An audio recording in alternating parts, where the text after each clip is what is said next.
Q&A. Late Night, Power Duo Thompson and Mindy Kaling. Los Angeles Late Night, a new comedy from Mindy Kaling, establishes itself as a fantasy from the outset. It's about a veteran late-night talk show host who is a woman, after all. Emma Thompson plays set host, Katherine Newbury, who decides to allow the hire of a very green, but very eager newcomer, Molly Kaling, to her all-white and male-writing staff. It's for the record acquisition at the Sundance Film Festival earlier this year and opens in select theaters Friday and nationwide June 14th. The Associated Press spoke to Kaling and Thompson about the film, which explores serious issues like gender bias, diversity hires and the grueling demands of late night with enjoyable comedy drawn from real-life stories of difficult TV bosses.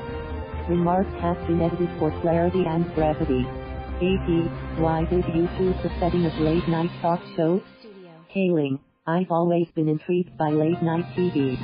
I write for scripted half-hour shows which you would think would be so similar that I would know this world, but it really is its own beast. It's very tied to New York City, it's a very masculine environment and the level of hyper-competition in these shows both between the different hosts, but also between writers on staff is so different than what I'm used to. I love shining a light on a world that has historically not employed women.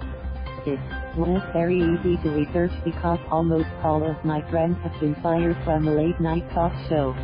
There are so many great disgruntled stories of impossible hosts and mean bosses. AP, and you wrote the part of Katherine specifically for Emma, having never met her. Kaling, it must be strange to be approached by someone who lies half the world away and is thinking about you to the degree that they created a story for you to star in. Thompson, it's not strange to write with someone in mind. I write with people in mind.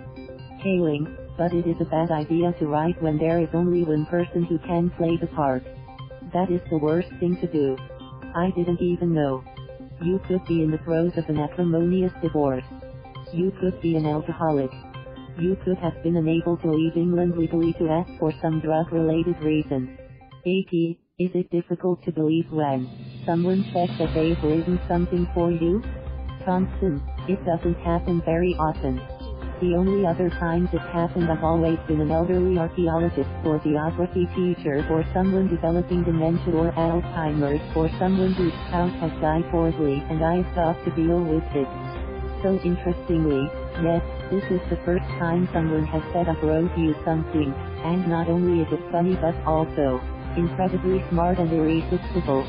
AP, Mindy, you've been both the boss and the newcomer in your career. Did you draw on that while writing? Kaling, this movie was so enjoyable because I identify so much with both of the characters. I remember vividly what it's like to be the new person in the room, the only minority, like it was yesterday, even though it was 15 years ago. I also remember distinctly being the star and the showrunner of a show that I've been doing for 117 episodes and I'm impatient and grouchy and I'm paid a little bit too much and everyone is telling me yes all the time and I myself have a temper. AP, Katherine is not a soft villain who hates other women. It just seems like it never occurred to her that she might benefit from a diverse cast. Thompson, it hasn't occurred to her because she's followed the patriarchy mold, like the rest of us. You know, she's a normal human being. What choice did she have? She wasn't brought up in an unusual matriarchy on a small island off of America and then said, hang on a minute, why are there no women in positions of power? This isn't like this where I'm from. She has grown up the way I did, seeing everything through men's eyes. AP, why do you think there is still that bias against women in late night? Kaling, I think there's historically been a feeling that late night is based on hard shows, set up, punchline, of daily news. And I think there's been a bias that women can write those kinds of shows. The truth is there are fewer women who are interested in it because there are almost no women who do it. So now, little by little on shows like Colbert and Jimmy Fallon, they are hiring more women. And that's great, but they need to be trained and younger women need to see that these women can succeed in these jobs. Thompson, and have you noticed on almost all late night talk shows, the band is almost exclusively male. Kaling, Really? AP, this was going to be a studio movie but ultimately went the independent route with a Sundance premiere and that rating. Why did you choose that cast? Related stories. Thank you for watching. Please subscribe.